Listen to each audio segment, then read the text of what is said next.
घर वाले बाबा की।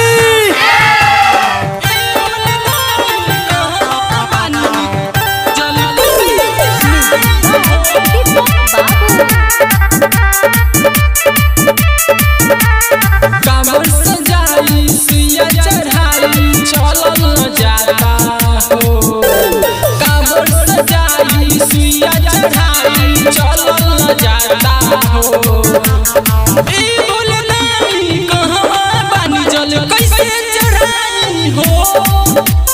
ए बोले नानी कहवा बानी जल कैसे चढ़ाई हो। इतने कृपा करी बाबा तरस दिखाई हो। ए बोले नानी कहवा बानी जल कैसे चढ़ाई हो। ए बोले नानी कहवा बानी जल कैसे चढ़ाई हो। ए बोले नानी कहवा बानी जल कैसे चढ़ाई हो।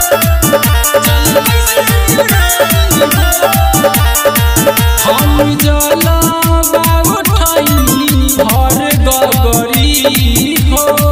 कैसे आई बाबा राउर नगरी हो। हम जलवा उठैली भर गगरी हो। कैसे आई बाबा राउर नगरी हो।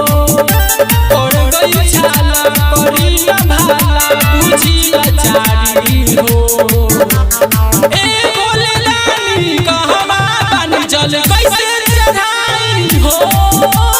हे बोले नानी कहवा बानी जल कैसे चढ़ाई हो। ए बोले नानी कहवा बानी जल कैसे चढ़ाई हो।